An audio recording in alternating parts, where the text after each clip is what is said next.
अ, कैसे हैं आप सारे। तो आज हम बात करने वाले हैं इंडिजीन के बारे में, जो एक बहुत अच्छा बेट बनता है हमारा फार्मर रिलेटेड सर्विसेज के डोमेन में। तो स्टार्ट करते हैं। पहले तो बेसिक नंबर से बात शुरू करते हैं। तो इंडिजीन अभी 13,000 करोड़ का मार्केट कैप है, अबाउट 31 का पीई है, रिटर्न ऑन कैपिटल एम्प्लॉयड है अबाउट 19% और आरओई है अबाउट 14.5%। आज का प्राइस चल रहा है 540 रुपये और पी की हमने बात कर ली और प्राइस टू बुक बैठ रहा है अराउंड 4.2 का बैठ रहा है, जो कि बिल्कुल हिस्टोरिकल एवरेज से तो कमी है। 4.2 के आसपास चल रहा है, जो कि बहुत फेयर है। मुझे तो लगता है काफ़ी एक्सपेंड करेगा आगे जाने वाले टाइम में। बट सॉरी, मेरा गला थोड़ा ख़राब है आज। तो आगे जाते जाते ये मुझे लगता है और एक्सपेंड करेगा, क्योंकि मार्केट ने अभी इसको इसको कमोडिटाइज्ड फार्मा सर्विसेज की तरह ट्रीट कर रहा है मार्केट इसको, जो कि ये है नहीं। इसकी जो बिज़नेस के जो इंटरनल जो फंडामेंटल्स हैं उसको हम थोड़ी मतलब आगे डिस्कस करते हैं। पहले बेसिक नंबर्स देख लेते हैं एक बार। जो मतलब लास्ट 5 ईयर्स में 30% से सेल्स ग्रोथ किया है इसने, अबाउट 23% का प्रॉफिट ग्रोथ किया है और अराउंड 14.5% का आरओई है। बैलेंस शीट बहुत हेल्दी है और इनके पास अच्छा खासा कैश भी है ऑन द बुक्स, जो कि होगा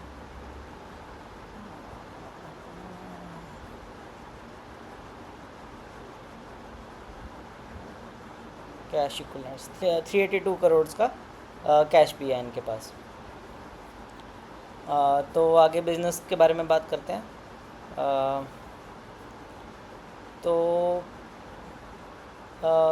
देखिए, बात यह है कि पहले इसके बेसिक फंडामेंटल्स क्लियर कर लेते हैं कि ये कंपनी करती क्या है। तो इंडिजिन का बेसिकली काम ये है कि ये जैसे फॉरेन कंपनीज़ हैं, फाइज़र है या कोई और बड़ी फार्मा कंपनी है, उन जो भी वो मॉलिक्यूल्स डेवलप करती है या मार्केट बनाती है उसको, तो उसको एफडीए से क्लियर करवाना पड़ता है कि क्या हम इसको सेल कर सकते हैं आगे कि नहीं कर सकते हैं मार्केट में, मतलब यूएस मार्केट में या जहाँ पे भी उन्होंने सेल करना है।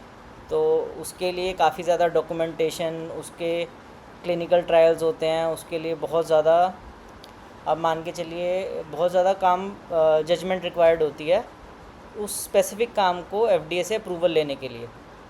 ठीक है, तो ये एक जेनेरिक फार्मा सर्विस नहीं हुआ ना कि हमें हर स्टेप पे हर एक, अब आप क्लिनिकल ट्रायल्स में आप सोचिए एक ड्रग है, उसके कितने सारे एस्पेक्ट्स हो सकते हैं कि वो कि किस लेवल्स में वो टॉक्सिक है या किस लेवल पे वो हेल्पफुल है, या उसके कितने इफ़ेक्ट्स होते हैं, किस ग्रामेज पे कितना इफ़ेक्ट होता है, उसका कितना साइड इफ़ेक्ट होता है। हर छोटा से छोटा पॉइंट वो एक ह्यूमन, आप किसी जेनेरिक एआई से नहीं करवा सकते उस काम को, उसके लिए ह्यूमंस की रिक्वायरमेंट रहती है कि जो, और ह्यूमंस की रिक्वायरमेंट के साथ साथ उस सर्विस को प्रेजेंट करने के लिए एफडीए को उस डेटा को जैसे रेगुलेटरी जो फाइलिंग करनी होती है उसको अप्रूवल लेने के लिए एफडीए को इंडिजिन की लोग हेल्प लेते हैं। तो ये बात तो होगी कि इंडिजिन करता क्या है। और एक सेकंड, हाँ। और जैसे कि मैंने अभी आपको बताया कि जैसे ये जो जजमेंट है ये आप किसी रैंडमली किसी को नहीं दे सकते। ये जो स्पेसिफिक नॉलेज है, इंडिजीन को ये काम करते हुए काफ़ी टाइम हो गया, 27 साल का हो गया इनको ये जो इस फील्ड में काम करते हुए। तो इनको प्रोसेस के बारे में नॉलेज है कि ये किस तरीके से इसका एक ड्रग का रेगुलेटरी अप्रूवल लेना है, कैसे करना है, कैसे उसको मार्केट तक पहुंचाना है, और मार्केट तक पहुंचाने के बाद भी बात नहीं ख़त्म होती कि उसको कैसे उस आगे मार्केट भी करना है। तो वो सारा काम इंडिजीन करती है।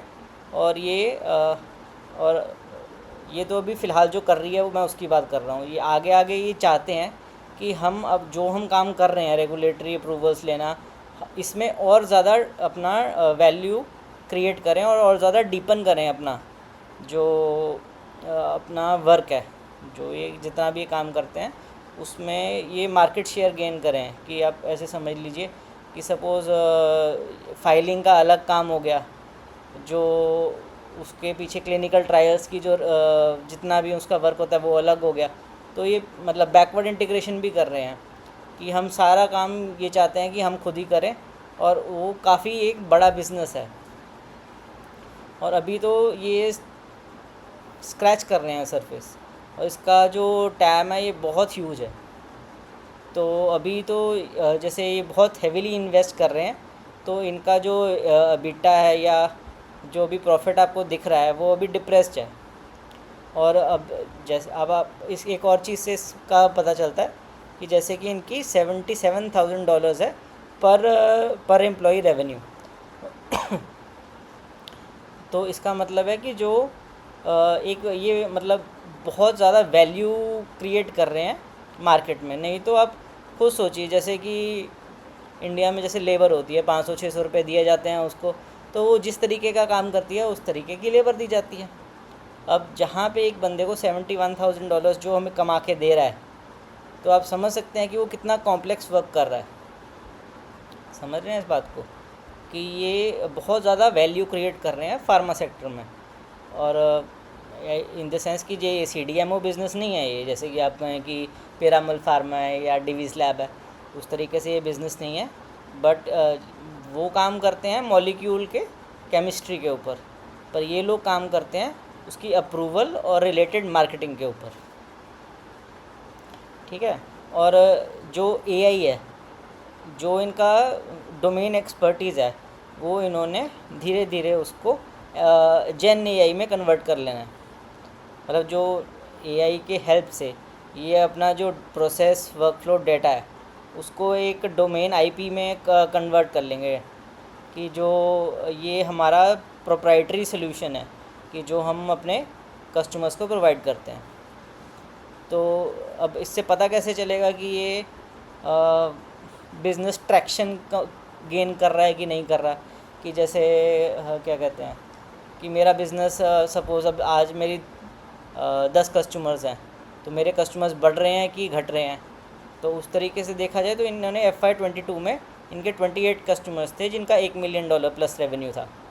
आज वही FY27 में 54 कस्टमर्स हैं जिनका $1 मिलियन प्लस रेवेन्यू है।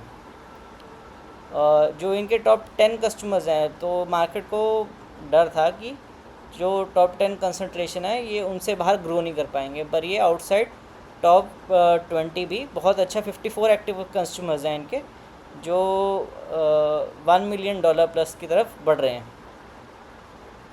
और यही नहीं, जो इनके एग्जिस्टिंग कस्टमर्स भी हैं उनसे भी ये वॉलेट शेयर गेन इम्प्रूव करते जा रहे हैं। और जैसे कि आप इसमें मैंने दिखाया भी था, जैसे आप Q1 से लेके Q1 27 का EBITDA मार्जिन देखिए, मैंने ये बहुत बढ़िया ये बना हुआ है, आप इसको समझिए। Q1 26 में 15.3% EBITDA मार्जिन था, तब इन्होंने बहुत हेविली इन्वेस्ट करना शुरू किया था। Q2 26 तक Q2 26 में 12.7 रह गया, क्योंकि वो बहुत ज़्यादा इन्वेस्ट कर रहे थे। अब ऐसे समझिए ना, अब अगर क्या कहते हैं AI में इन्वेस्ट कर रहे हैं तो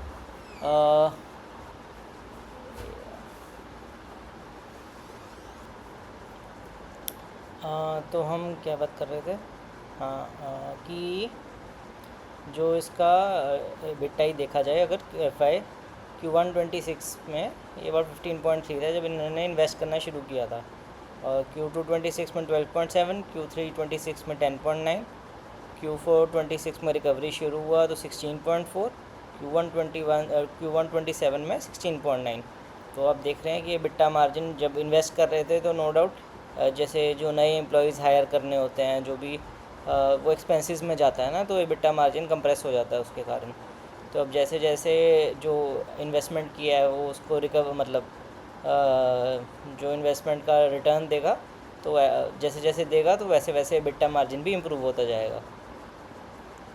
और मैंने जैसे आपको बताया कि जो ये वॉलेट शेयर भी गेन करते जा रहे हैं, नए कस्टमर्स भी ऐड करते जा रहे हैं, और जो $1 मिलियन प्लस कस्टमर्स बढ़ते जा रहे हैं, और जो मतलब जो टॉप 5 कस्टमर्स भी हैं उनमें भी ये वॉलेट शेयर गेन करते जा रहे हैं। तो अगर देखिए जो मैंने इसका जैसे 5 ईयर फॉरवर्ड जैसे हम बनाते होते हैं FY30 तक, तो करंट इसका रेवेन्यू है अराउंड 1 सेकेंड, ये है जी अपना 3000 सॉरी इस जून 26 का है 1063। तो अराउंड एनुअलाइज देखा जाए तो 4250 करोड़ बनता है। तो ये मोटा मोटी जाएगा अराउंड 7600 करोड़ तक FY30 तक। और अगर हम एबिटा मार्जिन मान के चलें कि कंप्रेस होता है 16.9 से एंड मतलब आगे जाते जाते 16% रह जाता है, तो भी जो पैट मार्जिन पैट है वो हो जाता है हमारा अबाउट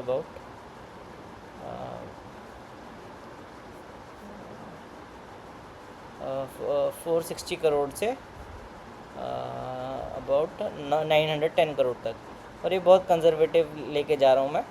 और मैंने ये भी एज्यूम किया कि अब जैसे 16.9 है तो 17% से ऊपर नहीं जाएगा, बट मुझे लगता है कि ये प्लेटफॉर्म स्टिकी प्लेटफॉर्म बनेगा, बिज़नेस अच्छा करेगा आगे जाते जाते, क्योंकि एड्रेसेबल मार्केट बहुत ह्यूज है इसकी।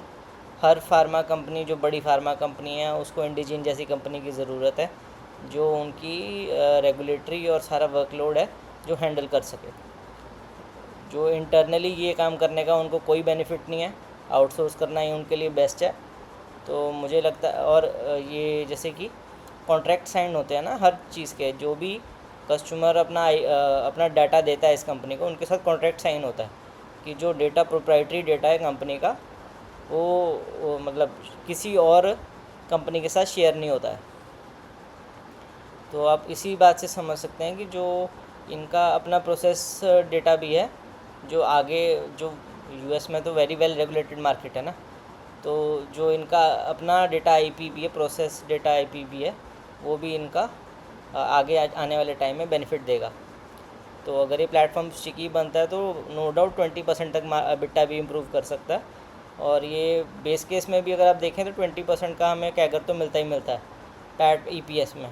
और जो हमने प्राइस टू बुक की बात की अराउंड 4.2 का, और मुझे नहीं लगता कि 4.2 फेयर है। इस जैसे अगर आप डिवीज़ लैब को देखिए 13x बुक पर ट्रेड करता है, अगर आप किसी भी अच्छे फार्मा कंपनी को देखें या CDMO बिज़नेस को देखें तो वो आराम से 10-13x बुक पे ट्रेड करते हैं। और अगर ये जैसे मार्केट को जब रियलाइज़ हो जाएगा कि ये एक स्टिकी प्लेटफॉर्म बनता जा रहा है, तो ये नो डाउट 13-14 के बुक पे आराम से ट्रेड करेगा। फ़िलहाल नहीं, आने वाले 5 साल में। पर मैंने तो 17% EBITDA का अगर आप नंबर्स मैंने कहा, जैसे अगर बुल केस में मैंने माना हुआ 17% EBITDA के हिसाब से, तो अराउंड 10 का मतलब 1020 करोड़ का पैट मार्जिन बनता है, पैट बनता है FY30 तक। बट मुझे अगर ये स्टिकी और इनको ऑपरेटिंग लेवरेज मिलता है तो EBITDA मार्जिन आराम से 20% तक भी जा सकते हैं, पर कोई गाइडेंस नहीं है, इसलिए मैंने 17% ही माना है। तो यही है, इसमें ये ज़रूर है इस कंपनी को आपको स्टडी करना पड़ेगा। मार्केट इसीलिए भी इस पर अभी फ़िलहाल इतना बुलिश नहीं है क्योंकि मार्केट रियलाइज़ नहीं कर रहा कि ये कंपनी क्या है, इसकी स्टडी इतनी हो नहीं रखी। तभी उसी कंपनी में बेनिफिट होता है ना जो अंडर रिसर्च हो। अब इस कंपनी में आप अपना रिसर्च करिए अच्छे से, इसमें समझिए इस कंपनी को, बैठ के टाइम स्पेंड करिए इस कंपनी के कॉन कॉल पढ़िए, और कोई क्वेश्चन डाउट है मेरे से पूछिए आप, लाइक शेयर कमेंट कीजिए। और आप जैसे जैसे आप इसमें इसको पढ़ेंगे और इसमें एक्सपर्टी मतलब इस कंपनी को समझेंगे तो आप खुद रियलाइज़ करेंगे कि ये बहुत अच्छी कंपनी बनती है लॉन्ग टर्म आउटलुक FY30 तक भी, और लॉन्ग टर्म आउटलुक के लिए भी, और मोट भी बहुत अच्छा बनता जा रहा है इसका। तो thank you very much, thank you for watching.